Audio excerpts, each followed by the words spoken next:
Hey guys, welcome back to my channel. I actually filmed the intro to this without any makeup, but after filming I realized I definitely need to preface this video with something. This is another rant because you guys seem to enjoy my rant style videos and I definitely enjoy ranting. And if you can tell by the title, today we're talking wedding stuff, today we're talking wedding drama and all of that. So start doing your makeup, grab a glass of wine, grab a snack, something, because you're in for a long one. Let me know what you guys think about this situation in the comments down below. Have you guys ever dealt with difficult friendships or ending friendships like this?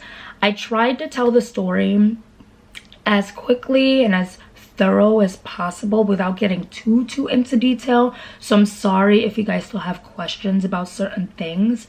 But basically the moral of this video, which you'll see all the way through, is that Brian, my fiance, and I are trying to be as unproblematic and as good energy and everything as possible. Like, that's all we want surrounded with us for our big day, is good energy, good vibes, good people, greater people, and that. So that's what we're getting into in this video. So let me know what you think in the comments down below, and I'll see you guys for the next one. Just keep watching. So I'm gonna do this while I'm doing my makeup because I don't want to look like a troll for this entire video, and I think I'm gonna be going outside. I don't know yet. So as you guys see by the title of the video, we had to kick someone out of the wedding party. Actually, we didn't kick them out of the wedding party, we kicked them out of the wedding. They were in the wedding party, they're no longer in the wedding party, so we uninvited them to the wedding. I was gonna talk about this in my girl talk video because we talked about toxic friendships, and that's kind of what we're gonna rant about in today's video, because it's just funny to me because I consider myself a good person, a good friend, and so when I see that I'm not getting that in reciprocation, or when I just see somebody just like acting up and not being good, I'm like, okay, no, we gotta stop that. So the story with kicking someone out of the wedding, it was actually one of our groomsmen, and basically, so I'm obviously not gonna say any names in this video. I'm just like telling you like a story time type of video because I don't really care.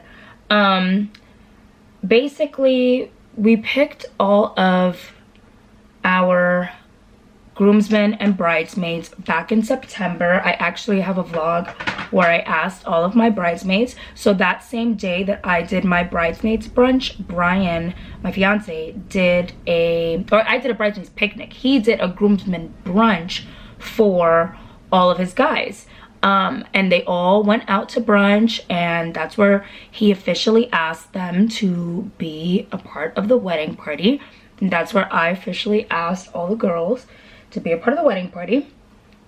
And that was in September of last year, and so everything was beautiful. Like, that day couldn't have turned out more perfect, to be honest with you, both for me and him.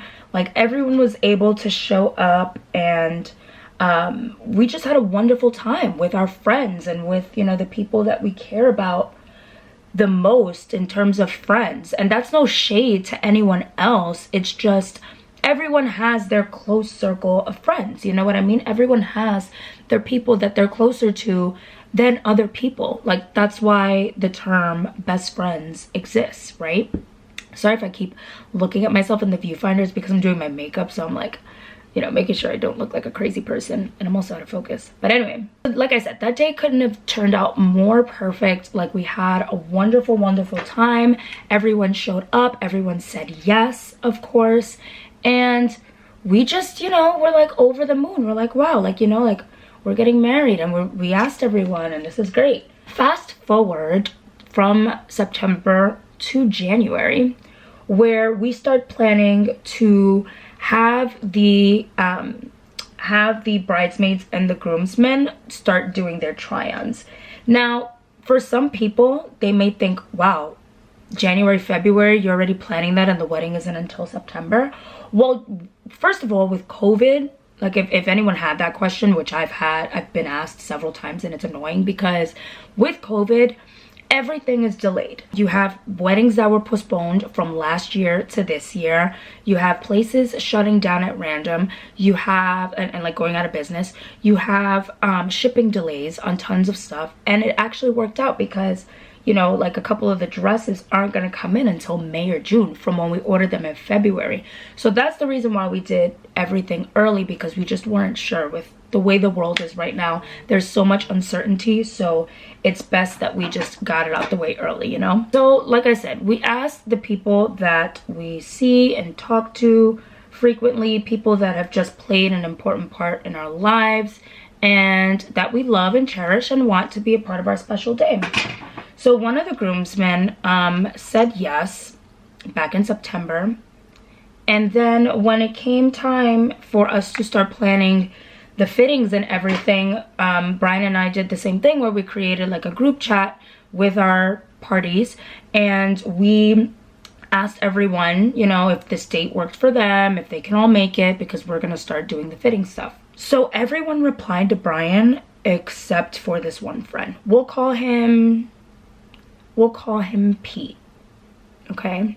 We'll call him Pete. So Pete was the only one that didn't reply to the group message. Everyone else was like, yeah, that works. We told them with like a month's time, you know, just because we know people need to get the day off work, whatever the case may be. We just wanted everyone to be there together because, you know, it's a moment for us to all celebrate together. So everyone except Pete said yes. And then like a week or two goes by and Brian is like, wait a second, I still haven't heard from Pete. So Brian hits up his best man, who's also friends with Pete. So this friend Pete has been friends with Brian since they were like 18, right?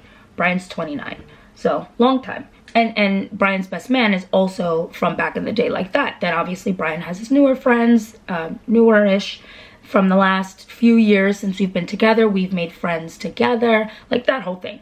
So anyway, I don't need to explain all of that because I'm sure everyone understands that. So Brian hasn't heard from Pete. And so Brian writes to his best man and is like, hey, I haven't heard from Pete. Everyone replied about the tux fitting except for Pete. So best man goes and, which you guys have probably seen best man on my channel, but we love him, so it's okay. And they're probably gonna give me shit for making this video, which is kind of funny. But anyway, best man hits up Pete and is like, hey, are you gonna reply about the wedding?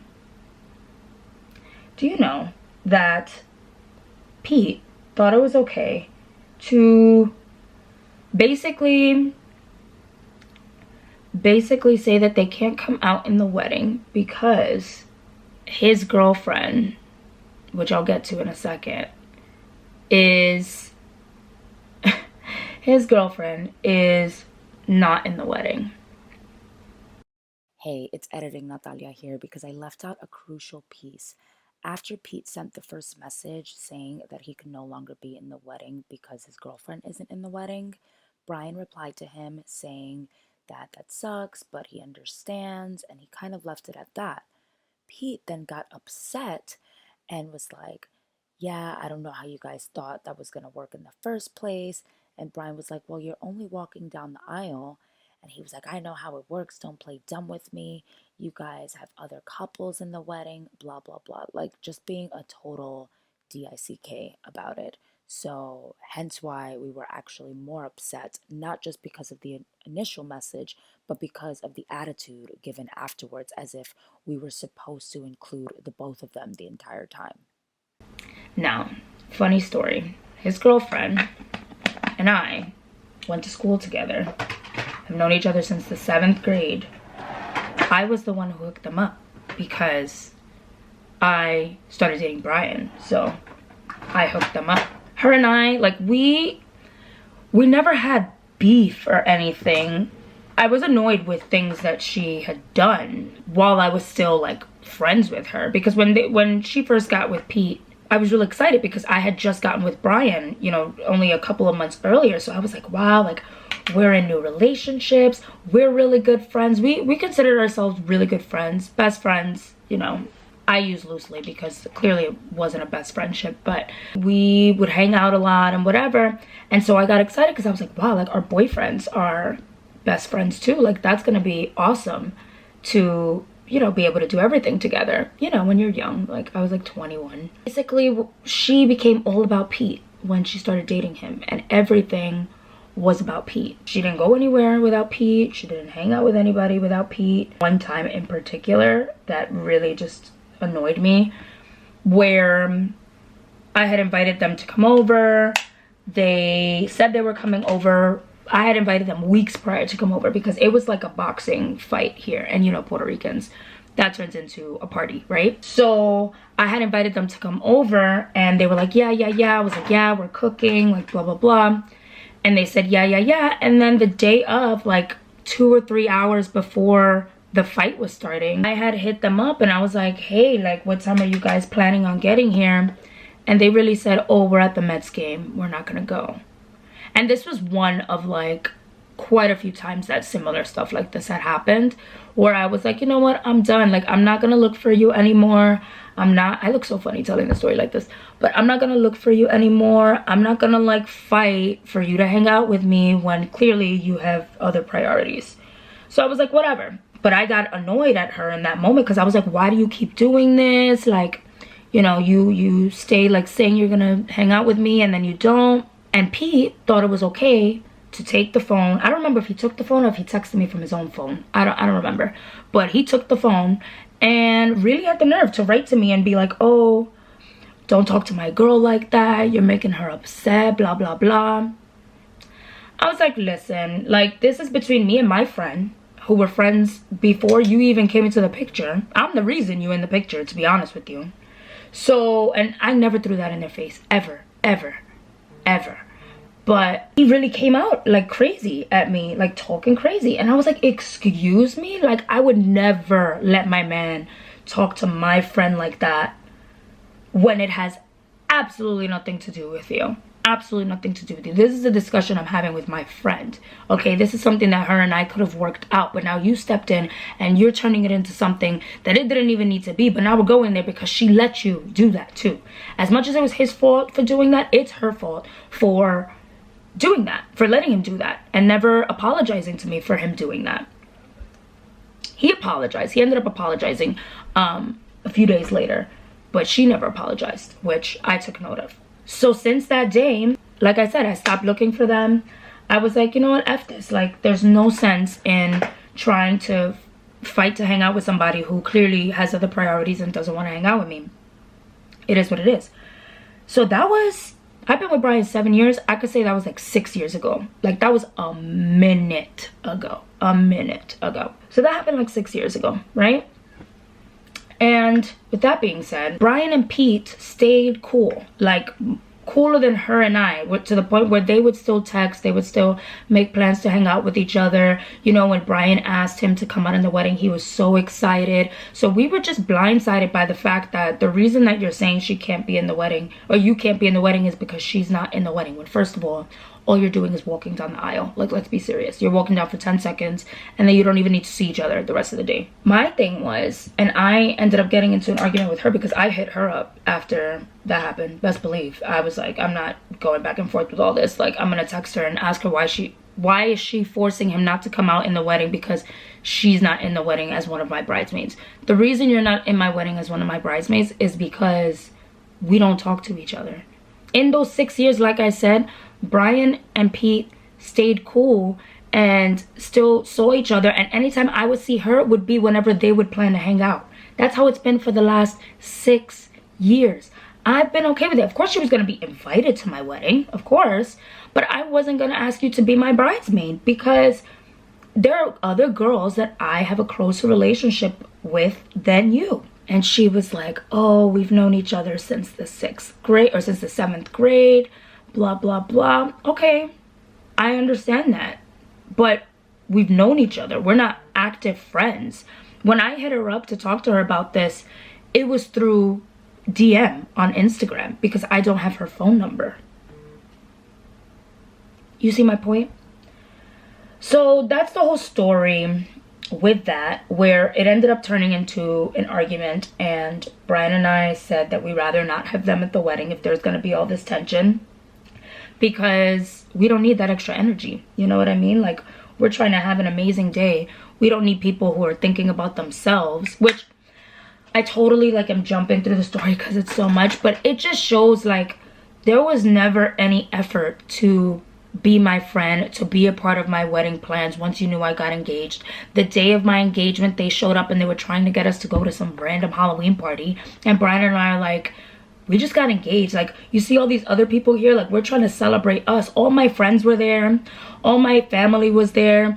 Like, we were gonna go to another bar and we were gonna hang out and celebrate us. It was our night. They wanted us to go to some random Halloween party. They didn't even stay with us to hang out and, you know, be a part of that. So why would I think that you're so into or upset by the fact that you're not in my wedding? You know, one thing I never realized was how controversial wedding planning can be. I always heard stories. I always heard, you know, opinions and problems and stuff like that, but I never realized until I started planning my wedding just how serious this can be and how stressful. Because now we were down a groomsman, you know, off of stupidity, where it's like obvious. If I didn't tell Brian who he could and couldn't include in his party. I did have a feeling that she might say something when Brian first asked him. But when Brian asked him in September and we didn't hear something for all of those months, I thought, okay, it's obviously fine. When all of that happened, like right when things started getting real, like the whole time it was yes until stuff was really about to happen, which is what pissed me off. Because when were you gonna say this? If Brian didn't ask you and best man didn't ask you, when were you gonna say this? Because this is the type of man Brian is. He's super just non-confrontational, really relaxed, really just like doesn't care to have problems with people. Like, it is what it is. If he doesn't like you, you would never know that he doesn't like you. He just won't F with you like that. You know what I mean? That's just him. Me, I'm different. Me, I'm like, bleh. Okay, so my makeup's done. So I told you guys the story, right? And my main thing is just to know in your heart that, like, people view friendships very differently. What I consider to be a good friend may not be what you consider to be a good friend or a bad friend or whatever. There are things that you would tolerate that I probably don't tolerate, and vice versa. What I realized is that you really just need to focus on yourself. And if you're planning a wedding, you only need to focus on yourself and your fiance. It is only about you guys. It is only about whatever you want and how you guys want to celebrate and whatever. Because there are people that will try to make you feel bad for no reason, or because they feel bad and therefore they want to give themselves a reason to not feel bad and to justify things being the way that they are. And you just got to learn how to nip that shit. Like, with my wedding, I'm very protective, and I don't talk about it a lot on here just because, like I said, I'm very protective over it. I'm very, like, trying to do what I want to do and what Brian wants to do and keep it as that, so there's not, like, so much opinion going on and everything, because it can get very overwhelming. Little did I know that doing that anyway, you're still going to deal with that. So my advice is, if you know anybody who's getting married, don't butt in. Offer your advice, your opinion if you're asked, or if you feel that it's necessary. Like, if you see somebody struggling, if you want to offer them a little help or whatever. But don't try to make anybody feel bad over the decisions that they're making. Because for me, like, I've come out in a few weddings, and I just think, like, I never saw myself as being this problematic as a guest or as a member of the bridal party or anything. Like, it's so insane to me that people think that that's okay to make things difficult for the bride and the groom. And this is just what I wanted to come on here and rant about, because I've had questions about the wedding pop up, and I've had replies like on my last video that I did about toxic friendships. And I think that this is a form of toxicity. Like when you have people gaslighting you, because that's what it is. It's the gaslighting, where it was like, but we've known each other since 7th grade, but it's this, how you think that's gonna work? Like making comments like that is unnecessary, because you know damn well why things are the way that they are. This isn't a surprise. This isn't new information. It's the gaslighting. So gaslighting is a culture that you have to be very careful with and stay away from, because people will gaslight the shit out of you, and people will try and make you feel bad and make you feel crazy for doing what you're doing and making the decisions that you're making. You know what I mean? So stay strong, be a badass bee. I hope you enjoyed this little story time, get ready with me, and felt like we were getting together and doing our makeup together, whatever, because I certainly felt that way. And thank you guys so much for watching. You guys are my ride or die. I love you guys so, so much. I actually have something special coming up soon on my channel that I am very excited to do. And yeah, thank you guys so, so much for watching. I love you guys so much, and I will talk to you guys next time. Bye. Highs and lows, highs and lows. It's all the same. Highs and lows, highs and lows. Keep all your game.